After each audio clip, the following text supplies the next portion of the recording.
va donner la parole au professeur Islam Ben Abdelaziz. Vous allez voir tel père, tel fils, et peut-être même le fils ou l'élève a dépassé le maître. Islam Ben Abdelaziz est professeur d'anglais et elle baigne dans le domaine. Elle baigne bien dans le domaine médical et donc elle va nous parler de l'intérêt de l'anglais et comment écrire en anglais pour nous qui ne sommes pas des natifs anglophones. Merci Islam. Test. Can you all hear me? Is my voice clear? Yes, great. So welcome everyone. It's so lovely to see some familiar faces from yesterday. The room isn't so full of strangers anymore, which is a good thing. For those who did not attend yesterday's session, I am Islam Ben Abdelaziz, and I am a professor of English literature, civilization, and language at the University of Monastir.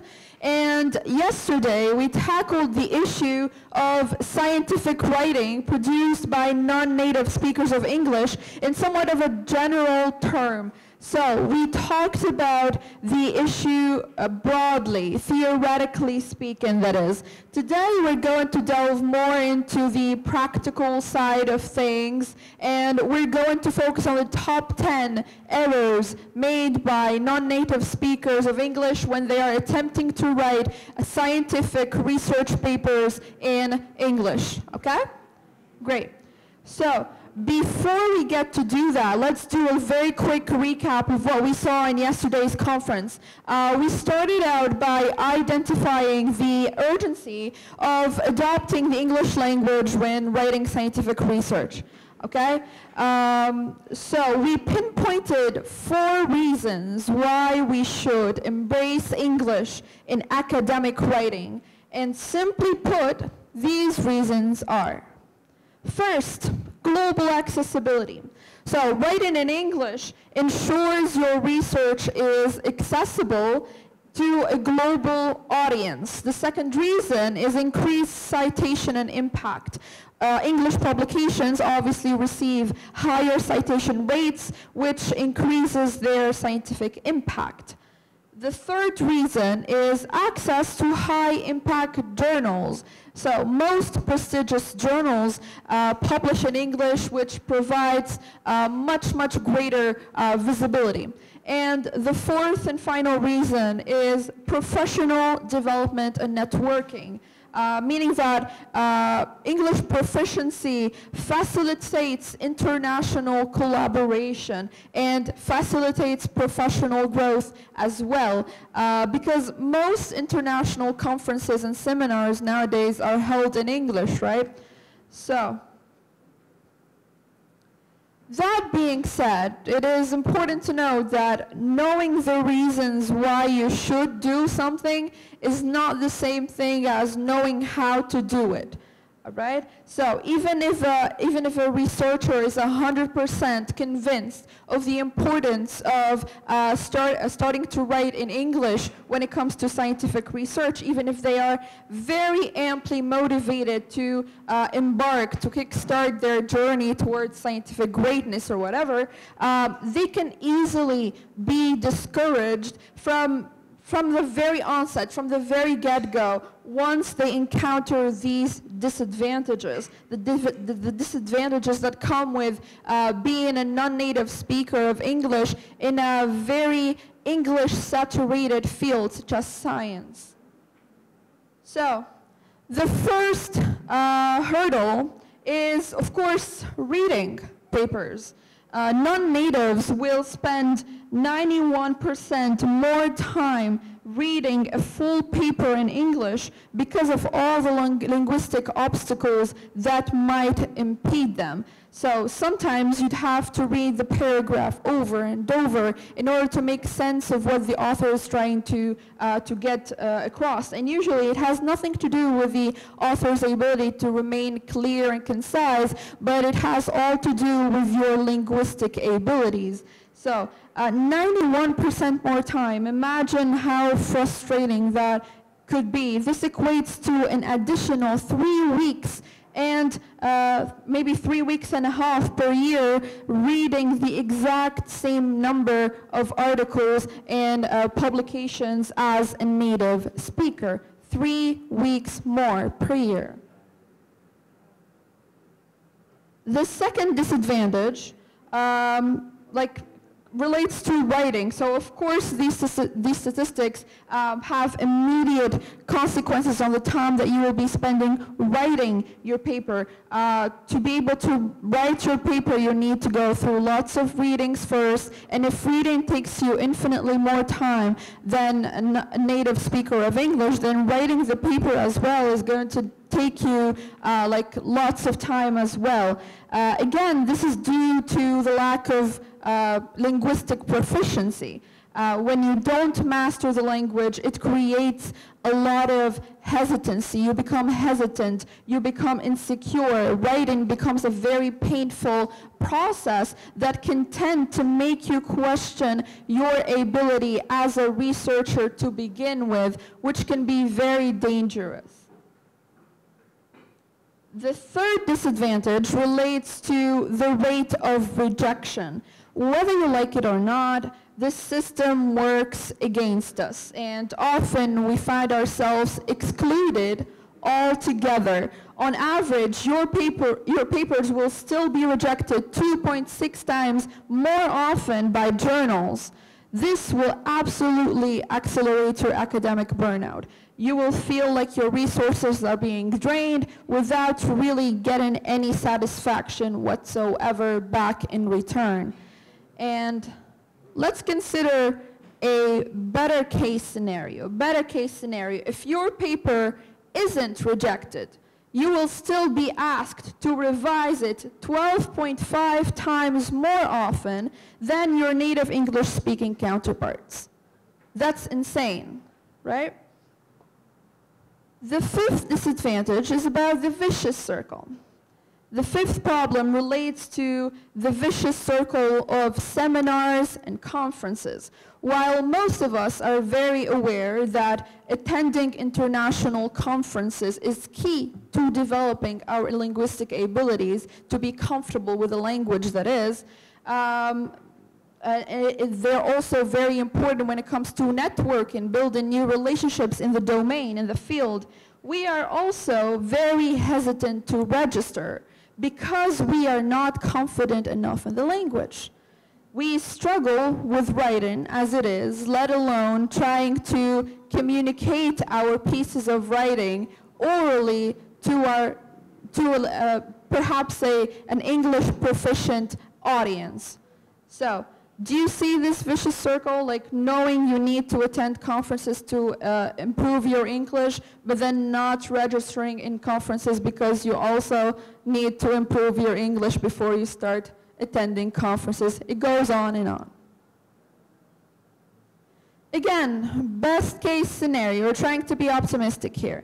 If, let's say, you muster up enough courage to actually register in conferences, let's say you are very determined, you just hit the register button, I am going to the conference, it would still take you 94% more time to prepare for the conference in comparison with your native speaker counterparts.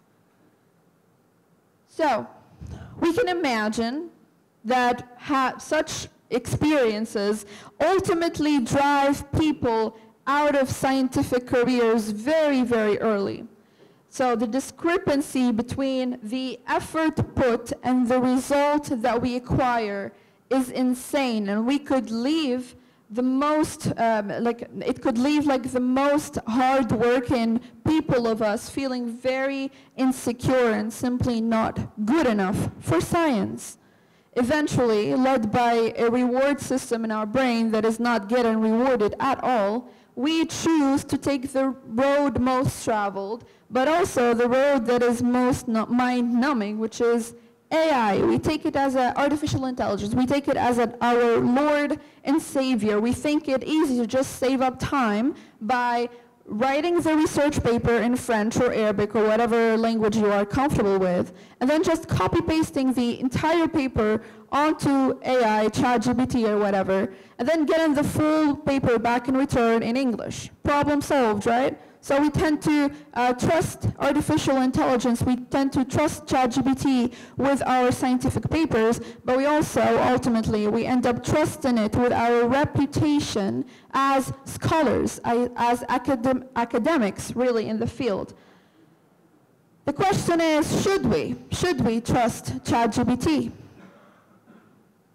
We avowed yesterday that AI can be extremely helpful in academia. It really does assist us well in writing and reading papers as well. But relying on it blindly can have very detrimental, very catastrophic effects on the quality of your research paper, four amongst which are, first, the loss of nuance and accuracy. AI translation tools may not capture the nuanced meaning of scientific terminology and context, leading to very inaccurate translations. This can result, of course, in the misinterpretation of data, of methods, of conclusions, which could affect the credibility and the validity of your research. The second problem with AI is its technical limitations. AI systems, translation systems mostly, may struggle with specialized jargon and complex sentence structures, commonly found in the scientific field, by the way, also in legal documents. And this can lead to very catastrophic errors, omissions, or awkward phrasing that can make the translated text unreadable or difficult to understand even by a native speaker of English. The third problem has to do with cultural and contextual misunderstandings. Scientific papers often contain references to culturally specific practices, methodologies, historical data, historical context, and AI might not fully grasp these subtleties, leading to translations that miss outwardly very critical aspects of the original researcher's text. And problem number 4, which is the final problem, the dependence on machine learning models. AI translation tools are based on machine learning models that require extensive training data. If the training data is biased, if the training data is subjective, that is, or lacks representation of certain languages or scientific fields, certain regions, the translations can be very flawed, very subjective, very biased, potentially misrepresenting the research. Most of you, most of your style, most of your voice, most of your identity is definitely going to get lost in AI translation. So, instead of throwing responsibility onto a machine to do the job for us and assuaging ourselves by saying, well, it's just a translation, I did most of the work, I am not a linguist, I shouldn't be expected to be proficient in all languages. First they told us to be proficient in English, now they, in French, now they tell us to be proficient in English. How far is this going to go? Instead of adopting this very defeatist mentality, we should seek to establish a solid linguistic base if we want to start publishing in English and ultimately achieve scientific success. In other words, needless to look for shortcuts, because the only trusted pathway is obvious. The only trusted pathway is effort. Putting in the effort, establishing a strong foundation built on a good understanding of the English language as a whole, because really, ultimately, clear communication is very, very essential for the impact and application of your scientific research. Science needs to be accurately conveyed, to be well understood, and to be well built upon. So language is that medium that makes complex scientific concepts accessible to other researchers, to other policymakers, other educators, etc. Without clear language, the value of scientific discoveries can be lost, and their potential benefits to society may not be fully achieved. So this is why we will try to unearth the top 10 errors made by non-native speakers when they attempt to write their papers in the English language. But as a comforting, let's say a comforting first note, it is crucial to come to the realization that, as the linguist Ken Hyland puts it, academic English is nobody's first language. There are no inherent experts in academic writing, in scientific writing. Regardless of being a native speaker of English or not, mastering scientific writing is a skill that requires time and practice. Hyland highlights studies indicating that even native speakers of English face multiple problems when it comes to academic writing. They too face problems of anxiety and frustration during their academic scientific research. So struggle exists on both sides, both on the side of the native, both on the and the side of the non-native speakers. The question is a question of degree and intensity, that's it. But struggle is a given no matter your first language. That absorbed, we can get straight into some of the most common errors that you as a non-native speaker might encounter in your scientific writing. So, it must be noted that much of, or many of these errors that we're going to see right now come from or stem from a phenomenon in linguistics called language interference or negative transfer. It's basically when a person's native language inhibits them from accurately absorbing rules of the rules of the target language. For instance, if a native speaker of Arabic learning English applies Arabic grammar rules on the English language, this would lead into a catastrophe for sure. We call this phenomenon negative transfer. Let's start with the problems, the issues. All right, problem number one, error number one. It's about paragraph lengthiness. You are not writing a novel. You are not writing a piece of poetry. You are not writing a movie script. You are writing a research paper. So, for your research to impact other readers, you must maintain your interest, you must maintain their interest in your work. That is, long paragraphs often look very daunting, very terrible, very hard to read, and they are very hard to keep track of. So we've all had that. We've all had to read that one article in which you need to keep rereading the same paragraph over and over just to get what the author is trying to get across, because it's so verbose, so lengthy that you can't make sense of it. You want your readers to follow your methodology and train of thoughts. In other words, you need to avoid verbosity. You need to avoid wordiness. Wordiness stems from several things. Wordiness stems from using the passive voice instead of the active voice. To avoid your paragraph getting so lengthy, you need to start using the active voice more.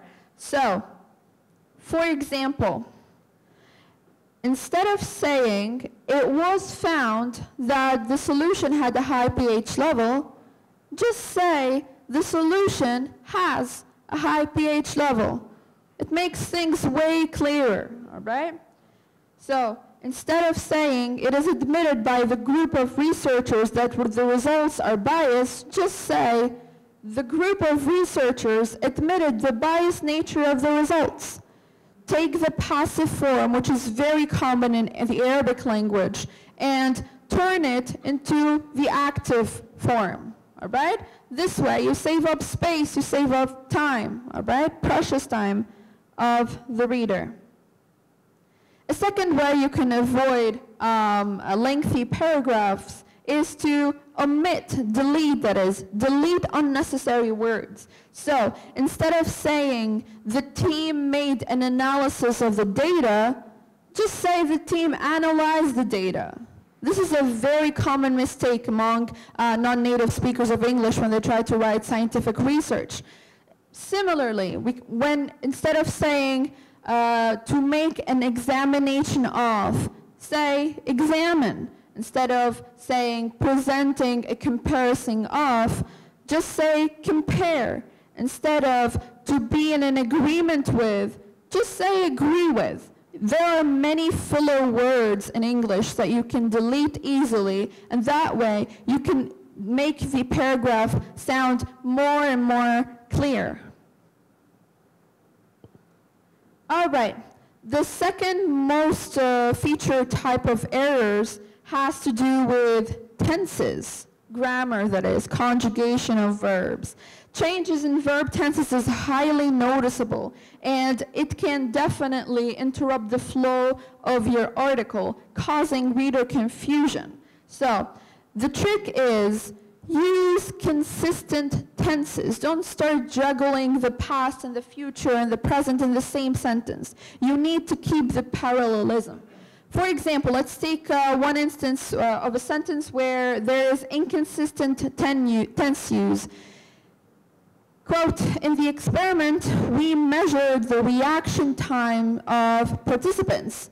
They complete a series of tasks, and the data is analyzed using specialized software. Our findings suggested. Here, as you notice, the author juggles the present tense and the past tense, really. They don't settle on one tense.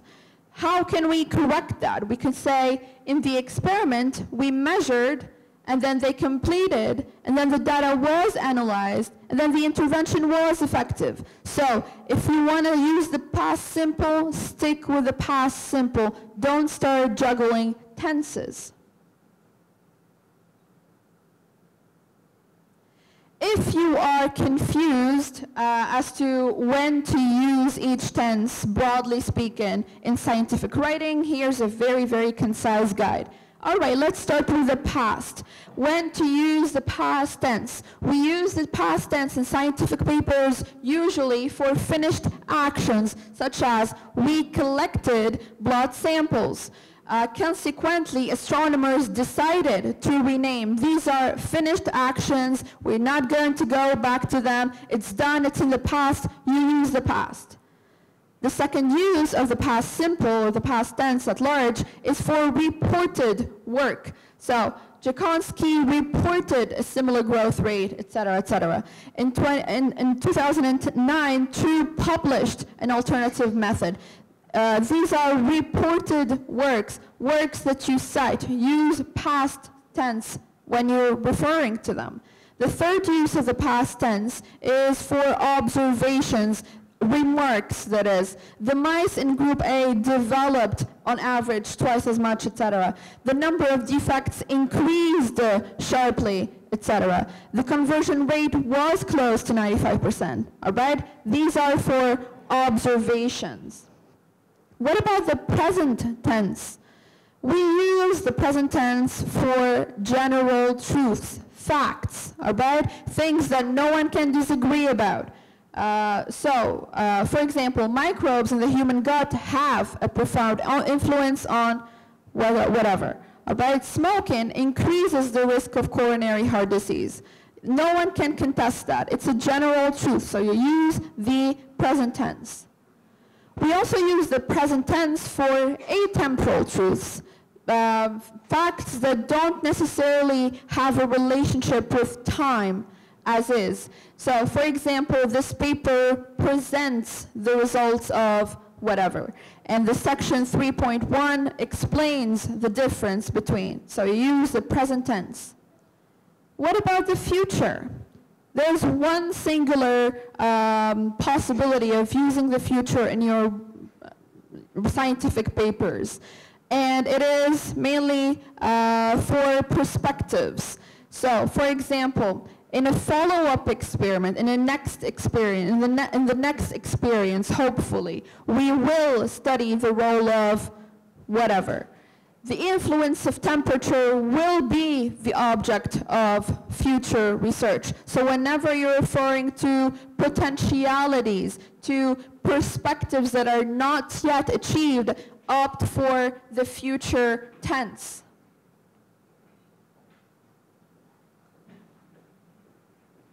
The third most common mistake when writing in English for non-native speakers of English is incorrect article use.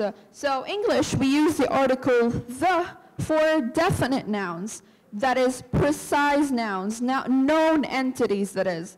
And the articles and an for indefinite nouns, that is imprecise nouns, unknown entities.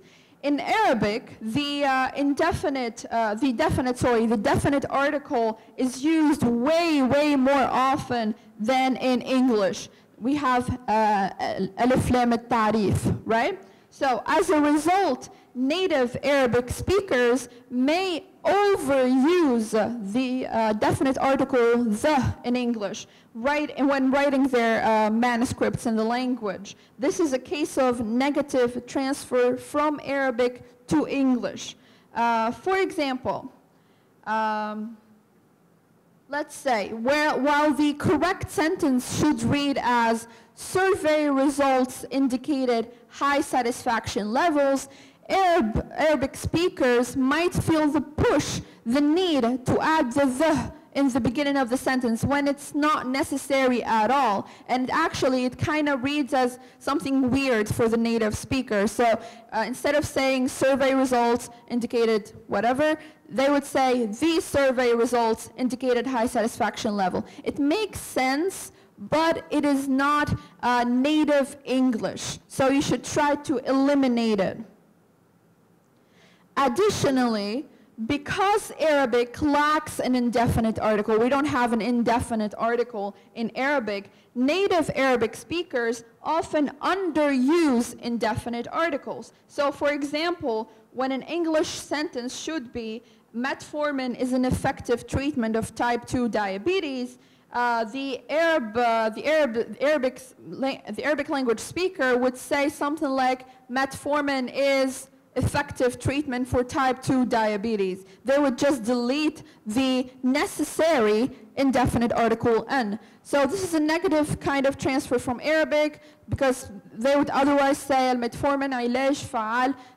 They don't say المتفورمين هو العلاج الفعال لمرضى السكري من نوع 2. All right? So they would just delete it when it actually should be quite necessary. The fourth most common mistake made by non-native speakers of English, is faulty capitalization. You might think, all right, we know the basics. Let's try to revise the basics. No worries. We all need a reminder from time to time. Let's look at things you should capitalize. You should capitalize the first word of the sentence. That's a given, so basic. You should capitalize proper noun, that is names of people, places, companies, organizations, and so on. For example, the University of London, the Department of Chemistry, so on and so forth. You should capitalize days of the week and months of the year, so Tuesday, Friday, February, June, etc. You should capitalize titles before names. So it's Mr. Locke, Prof. Smith, professor that is, Smith, Dr. Green. By the way, if you're asking about the dot that is usually featured after the prof and the doctor and the Mr., it's becoming disused, all right? We no longer use it that much nowadays, okay? you should capitalize the names of languages. This is unlike the French language. So you should write English in capital E, not like in French where you write it with the with an underscore with an underscore letter E. So diseases also should be put in capital letters, the first letter that is, but only diseases beginning with a proper noun, such as Huntington disease or Down syndrome. But when it comes to diseases that don't start with a proper noun, you should just type them in like lowercase. So it's diabetes with a lowercase d. Most importantly, in English, scientific writing, or elsewhere, you should capitalize all the main words of a title. This is unlike French. So you should write the effects of smoking on teenagers, for instance, imagining this is the title of your paper, whatever. Each first letter of each main word of your title should be capitalized, while in French it's not really necessary. The fifth most common error has to do with subject-verb agreement. All right, when writing a paper, you should ensure that verbs always match the subject in number and in person, en genre et en nombre. To do so, you need to identify the subject first, but it's not as clear-cut as it sounds. Sometimes identifying the subject, le sujet d'une phrase, is such a hard task. Why? Because we have something called two-part subjects. Sometimes you would find out that the subject is separated by, for example, either or.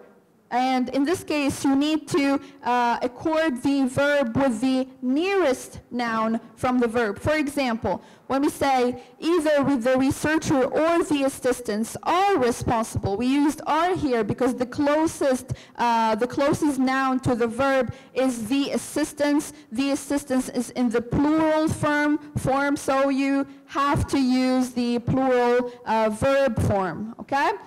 Similarly, either the assistants or the researcher is responsible for recording the data. Because the researcher is the closest noun to the verb, you need to put the verb in the singular form because the researcher is a singular noun, okay? Same thing for neither nor. Neither the control groups nor the experimental groups were affected by the change. We put were because we have the plural noun groups, and it's the closest noun to the verb here. The same logic, the exact same logic, follows with not only, but also. Not only the supervisor, but also the students conduct the experiments, okay? We have the plural noun, the students, it's the closest noun to the verb. The noun is in the plural form, so the verb should also follow, and it should be in the plural form as well.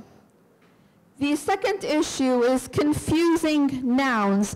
A mixture of materials were used to withstand high temperature. Here, you might be tempted to say, to use the plural noun, just as this case proves. So, but instead, you need to focus on the really beginning of the subject. You have a mixture.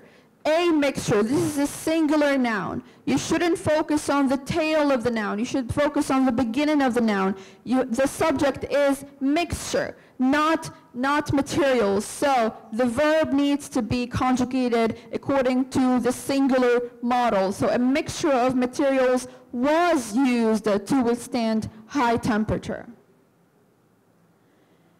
Another issue is with confusing nouns. So it's incorrect to say a group of scientists were conducting the experiment. You'd think it makes sense because you have scientists à la fin S, so you'll be pushed to write the verb in the plural tense, but you should focus again on the head, not the tail of the subject. So it's a group of scientists this is a mistake, Was conducting the experiment. Great. Was conducting the experiment. The sixth error has to do with words that have similar sounds and different meanings. For instance, the difference between attained and obtained. They sound extremely similar, but it's incorrect to say the research team attained valuable insight from the study. The correct thing to say is the research team obtained valuable insights from the study, because to obtain means to get, while to attain means to reach. These are subtleties in meaning. So you need to be able to pinpoint the difference, to be able to know where to use which form. The same logic goes into the difference between principle and principle. Principe, principal. All right, it's incorrect to say that the principal investigator analyzed the genetic data. The correct way to spell principal would be with an AL at the end. The principal investigator analyzed the genetic data. Principle means something relating to law. It means a law, a rule, while principle with AL at the end means main. So we can say main findings on the research papers, or the principal findings. The seventh error, most common error found in non-native English speakers' papers in the scientific domain, relates to words with similar meanings but different connotations. Let's see, we have devised and developed. Both devised and developed mean coming up with something new, right? But when we say to devise, usually we're talking about a plan, an idea, something like more abstract, more theoretical. But when we say to develop something, it means to develop a product or a system, something concrete, all right, something physical. So it is incorrect to say we have devised a system to calculate the risk factor.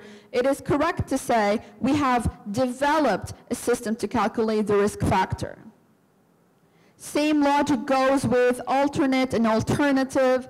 It is incorrect to say alternate measures were developed to reliably calculate the risks. The correct thing to say is alternative measures well developed to reliably calculate the risks, because alternate as an adjective means constant change, something that keeps changing over and over and over. But then alternative just means a singular change, a singular substitution, something that changed once, something that is alternative, something that is substituted only once. All right. The eighth most common problem is incorrect collocations. Collocations in English are words that are often used together, words that you would often find side by side in writing. So, for instance, we say heavy rain and strong wind. It would be very weird for someone to say heavy wind and strong rain, all right? Because strong usually goes with wind, heavy usually goes with rain. That's just how things go. If we want to take it into a more scientific perspective, we would use examples such as the following. So researchers should maintain extreme caution when performing this procedure. This is wrong.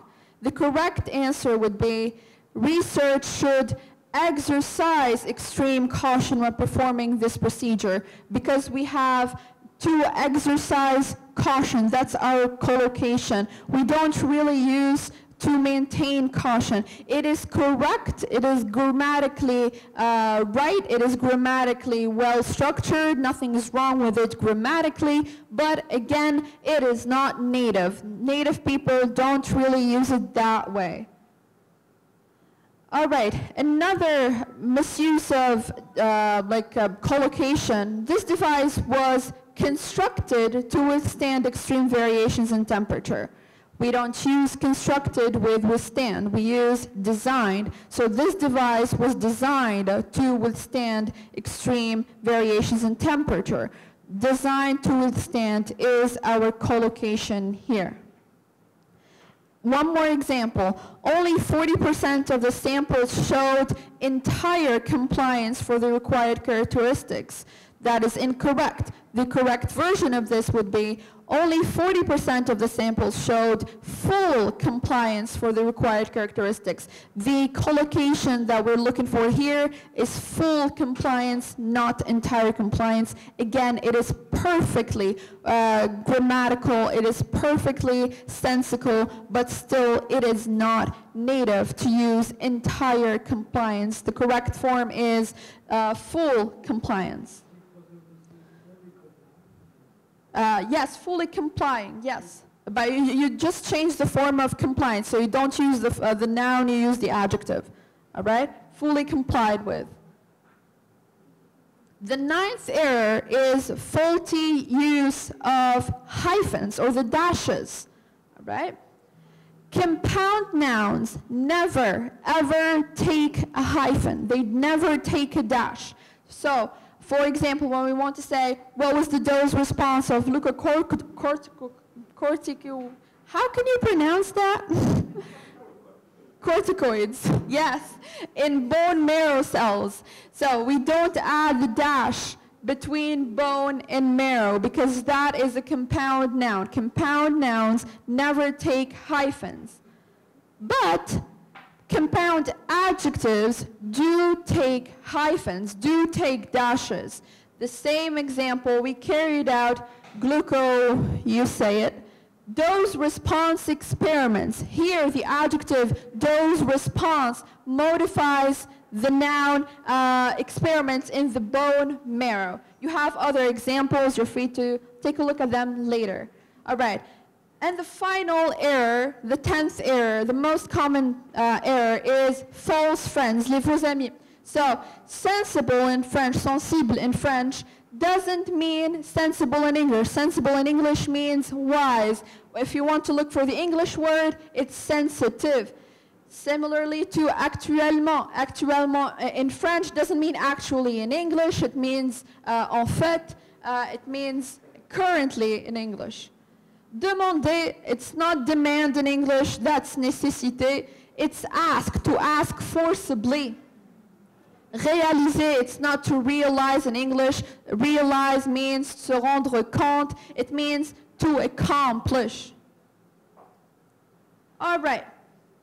So, that was the last of our 10 errors because if we keep digging, you want to bet that we're going to get more and more mistakes, more errors, but consider this as a step into the right direction. Remember that after everything is said and done, effort is the driving force behind any accomplishment, any achievement whatsoever. What does Einstein's principle says? It says, nothing happens unless something moves, and this is what we need, movement forward. This is exactly what we need. Movement, effort, it is painful for sure, but it is necessary nevertheless.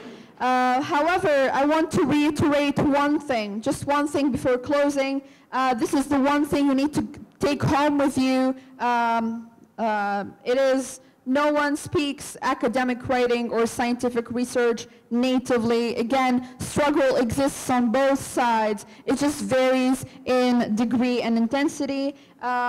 Do they have a head start over us because they are proficient in the language? Sure. Do we lag behind because we are improficient in the language? Absolutely. But can we catch up? Definitely. All we have to do is move because nothing happens unless something moves. And thank you so much for your attention.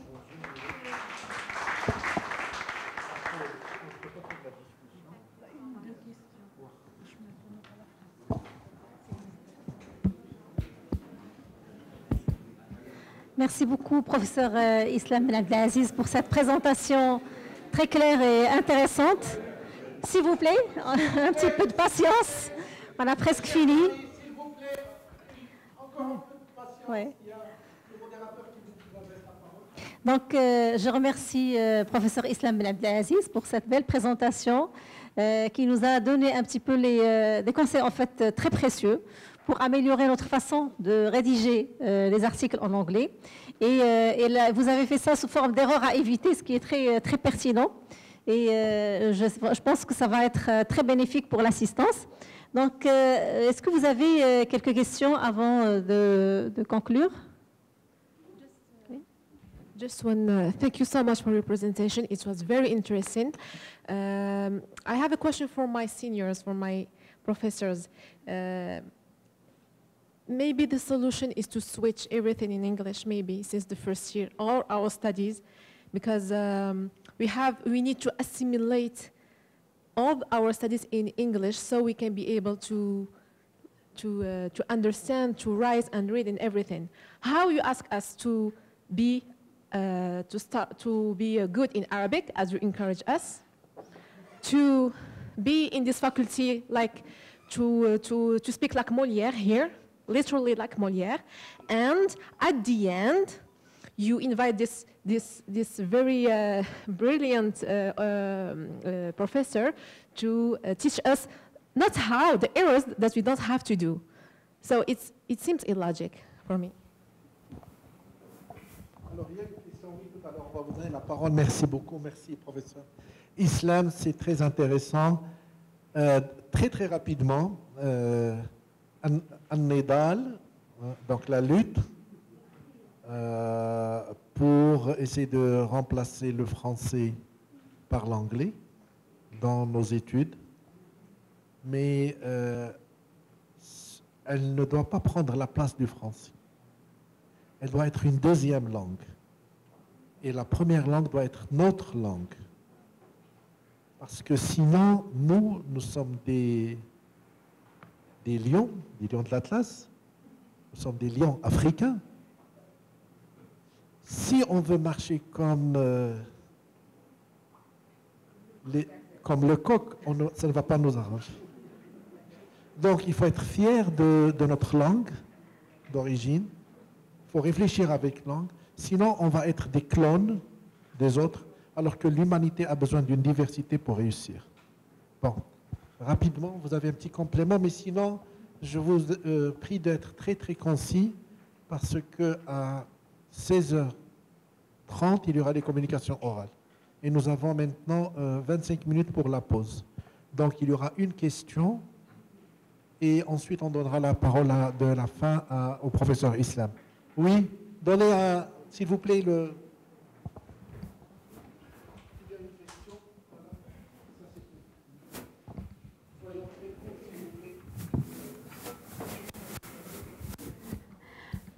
Thank you very much, Professor, for that wonderful presentation. I just have a question. When you talked about the mixture of tenses in English writing in science, can you please elaborate on the difference between using the past tense in the reported work and using the present tense in the atemporal truths? I didn't quite get that. So basically, you should use the past tense when you are not citing, but referencing like other works, other papers, other research that you are using in your current studies. Something that you are going to build upon, but something that is not yours. All right, this is when you should use the past tense. But as for the present tense, you should use it when the work is yours. So this paper deals with something or something else. This talk deals with covers. So that paper is yours, not someone else's. This is when you should use the present tense. Is that clear? Thank you very much. That was so clear. Bien, pour conclure, je vais répondre à professeur Brad. Il faut faire des sessions d'anglais, pas pour apprendre, mais pour pratiquer. Le staff des cas cliniques, le staff des communications de recherche, la réunion de recherche laboratoire, cela doit être en anglais. La visite, l'enseignement de la médecine, tout ça doit être en langue arabe. C'est la seule façon de bien assimiler et de mieux communiquer. Et c'est possible. Hein. Vous ne pouvez pas dire que nous, on ne peut pas, parce que plusieurs pays arrivent à faire des enseignements supérieurs en anglais s'ils font une bonne deuxième langue. Au Maroc, malheureusement, le français, c'est la première langue. C'est ça ce qui est malheureux. Dans notre maison maintenant, partout, et ça, c'est pas bien. C'est pas bien pour l'humanité, il faut une diversité. Merci beaucoup, on s'excuse. Hein. On est obligé d'arrêter parce que cette salle va être prise dans 25 minutes. Et vous devez vous reposer un peu. Alors, c'est à la réception qu'il y a, à côté de l'accueil, qu'il y a la pause café. Donc, pour les modérateurs, je vous prie d'être dans les salles, les modérateurs à 16h30. Merci.